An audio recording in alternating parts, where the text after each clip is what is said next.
नमस्कार मेरे शिव महापुराण के रसिक श्रोतागण। चलिए शिव महापुराण के क्रम को हम आगे बढ़ाएं। इसके पहले कर लेते हैं शिव पार्वती की वंदना। कर्पूर गौरम करुणावतारम संसार सारम भुजगेंद्रहारम सदा वसंतम हृदयारविंदे भवं भवानी सहितं नमामि।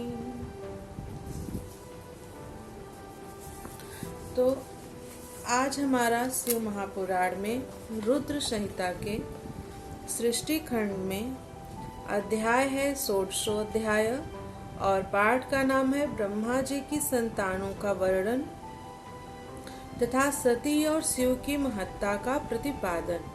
तो चलिए पाठ के क्रम को आगे बढ़ाते हैं। ब्रह्मा जी बोले, हे नारद, तदंतर मैंने शब्द आदि सूक्ष्म भूतों का स्वयं ही पंचीकरण करके उनसे स्थूल आकाश, वायु, अग्नि, जल, पृथ्वी की सृष्टि की। पर्वतों, समुद्रों, वृक्षों और कला से लेकर युग पर्यंत कालों की रचना की। मुनि, उत्पत्ति और विनाश वाले और भी बहुत से पदार्थों का मैंने निर्माण किया, परंतु इससे मुझे संतोष नहीं हुआ। तब सांब शिव का ध्यान करके मैंने साधन परायण पुरुषों की सृष्टि की। अपने दोनों नेत्रों से मरीचि को, हृदय से भृगु को, सिर से अंगिरा को, व्यान वायु से मुनिश्रेष्ठ पुलह को, उदान वायु से पुलस्त्य को,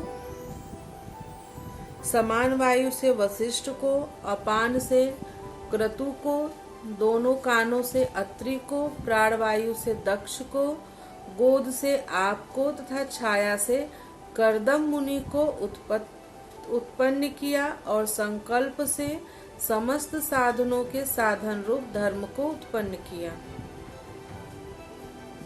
हे मुनि श्रेष्ठ, इस प्रकार महादेव जी की कृपा से इन उत्तम साधकों की सृष्टि करके मैंने अपने आप को कृतार्थ समझा। हे तात, तत्पश्चात संकल्प उससे उत्पन्न हुआ धर्म मेरी आज्ञा से मानव रूप धारण करके उत्तम साधकों के द्वारा आगे प्रवर्तित हुआ।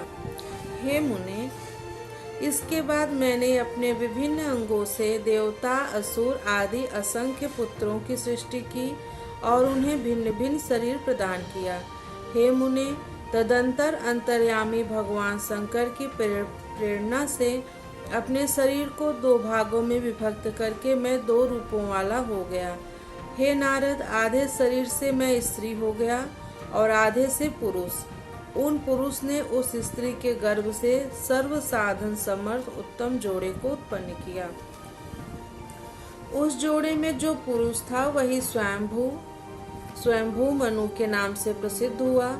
स्वयंभू मनु उच्च कोटि के साधक हुए तथा जो स्त्री थी वह शतरूपा कहलाई।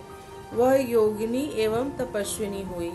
हे तात, मनु के वैवाहिक विधि से अत्यंत सुंदरी शतरूपा का पाणिग्रहण किया और उससे वे मैथुन जनित सृष्टि उत्पन्न करने लगे। उन्होंने शतरूपा से प्रियव्रत और उत्तान पाद नामक 2 पुत्र और 3 कन्याएं उत्पन्न की। कन्याओं के नाम थे आकुति, देवहूति और प्रसूति। मनु ने आकुति का विवाह प्रजापति रुचि के साथ किया। मझली पुत्री देवहूति कंदर्प को ब्याह दी और उत्तानपाद की सबसे छोटी बहन प्रसूति प्रजापति दक्ष को दे दी। उनमें प्रसूति की संतानों से समस्त चराचर जगत व्याप्त है। रुचि के द्वारा आकुति के गर्भ से यज्ञ और दक्षिणा नामक स्त्री पुरुष का जोड़ा उत्पन्न हुआ। यज्ञ से दक्षिणा के गर्भ से 12 पुत्र हुए। हे मुने, कंदर्म द्वारा देवहूति के गर्भ से बहुत सी पुत्रियां उत्पन्न हुई। दक्ष से 24 कन्याएं हुई। दक्ष ने उनमें से श्रद्धा आदि 13 कन्याओं का विवाह धर्म के साथ कर दिया। हे मुनीश्वर, धर्म की उन पत्नियों के नाम सुनिए। श्रद्धा, लक्ष्मी, धृति, तुष्टि, पुष्टि, मेधा, क्रिया, बुद्धि, लज्जा, वसु, शांति, सिद्धि और कीर्ति, ये सब 13 हैं। इनमें छोटी सी 11 सुंदर नेत्रों वाली कन्याएं ख्याति, सतपथा, संभूति, स्मृति, प्रीति, क्षमा, सन्नति, अनुसूया, ऊर्जा, स्वाहा तथा स्वधा थी। भृगु, भव, मरीच, मुनि, अंगिरा, पुलस्त्य, पुलह, मुनिश्रेष्ठ, क्रतु, अत्रि, वशिष्ठ, वही और पितरों ने क्रमशः इन ख्याति आदि कन्याओं का पाणिग्रहण किया। भृगु आदि मुनि श्रेष्ठ साधक हैं, इन्हीं की संतानों से समस्त त्रैलोक्य भरा हुआ है। इस प्रकार अंबिकापति महादेव जी की आज्ञा से प्राणियों के अपने पूर्व कर्मों के अनुसार असंख्य श्रेष्ठ द्विज उत्पन्न हुए। कल्प भेद से दक्ष की 60 कन्याएं बताई गई हैं। दक्ष ने उनमें से 10 कन्याएं धर्म को, 27 कन्याएं चंद्रमा को और 13 कन्याएं कश्यप को विधि पूर्वक प्रदान कर दी। हे नारद, उन्होंने 4 कन्याओं का विवाह श्रेष्ठ रूप वाले तार्क्ष्य के साथ कर दिया। उन्होंने भृगु, अंगिरा और कृशाश्व को 2-2 कन्याएं अर्पित की। उन स्त्रियों तथा पुरुषों से बहुत सी चराचर सृष्टि हुई। हे मुनिश्रेष्ठ, दक्ष ने महात्मा कश्यप को जिन 13 कन्याओं का विधि पूर्वक दान किया था, उनकी संतानों से सारा त्रैलोक्य व्याप्त हो गया। अस्थावर और जंगम कोई भी सृष्टि ऐसी नहीं जो उनकी संतानों से शून्य हो। देवता, ऋषि, दैत्य, वृक्ष, पक्षी, पर्वत तथा तृण, लता आदि सभी कश्यप पत्नियों से पैदा हुए। इस प्रकार दक्ष कन्याओं की संतानों से सारा चराचर जगत व्याप्त हो गया। पाताल से लेकर सत्यलोक पर्यंत समस्त ब्रह्मांड निश्चय ही उनकी संतानों से सदा भरा रहता है, कभी रिक्त नहीं होता। इस प्रकार भगवान शंकर की आज्ञा से ब्रह्मा जी ने भली भांति सृष्टि की। पूर्व काल में सर्वव्यापी शंभु ने जिन्हें तपस्या के लिए प्रकट किया था, रुद्रदेव के रूप में उन्होंने त्रिशूल के अग्रभाग पर रखकर उनकी सदा रक्षा की। वे ही सती देवी लोक हित का कार्य संपादित करने के लिए दक्ष से प्रकट हुई।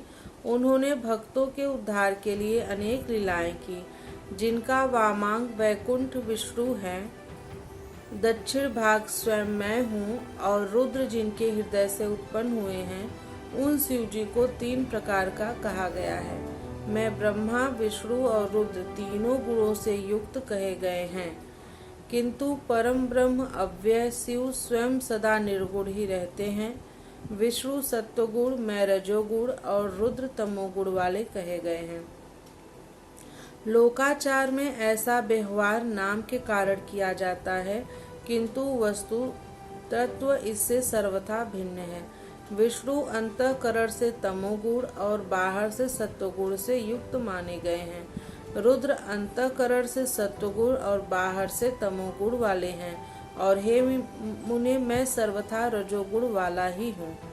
ऐसे ही सुरा देवी रजोगुणी हैं, वे सती देवी सत्य स्वरूपा हैं और लक्ष्मी तमोमयी हैं। इस प्रकार पराम्बा को भी 3 रूपों वाली जानना चाहिए। इस प्रकार देवी शिवा ही सती होकर भगवान शंकर से ब्याही गईं, किंतु पिता के यज्ञ में पति के अपमान के कारण उन्होंने अपने शरीर को त्याग दिया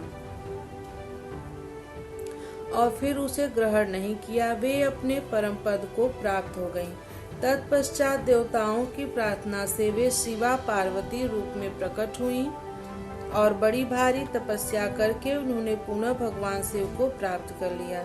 हे मुनीश्वर, इस जगत में उनके अनेक नाम प्रसिद्ध हुए।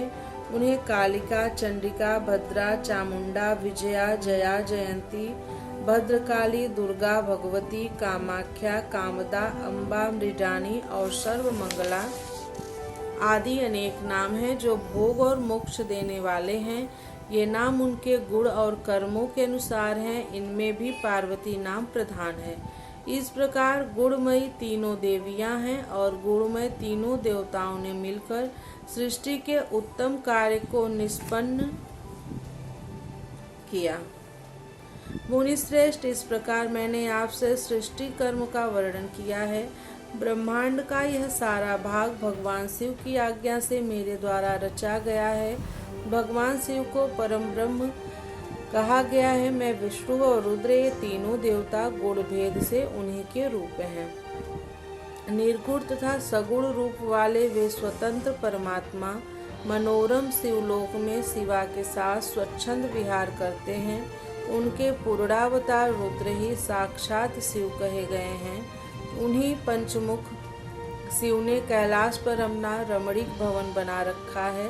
प्रलय काल में ब्रह्मांड का नाश होने पर भी उसका नाश कभी नहीं होता। इस प्रकार से शिव महापुराण के अंतर्गत द्वितीय रुद्र संहिता के प्रथम खंड में सृष्टि उपक्रम में सृष्टि वर्णन नामक 16वां अध्याय पूर्ण हुआ। प्रियम शंकरम सर्वनाथम नमामि। हर हर महादेव। मिलती हूँ आप लोगों से अगली कथा में। तब तक आप लोग मन लगा के कथा सुनिए और इसको अपने फैमिली और दोस्तों में भी जरूर शेयर कीजिए। हरे नमः, हरे नमः, हरे नमः। ओम नमः पार्वती पतये। हर हर महादेव।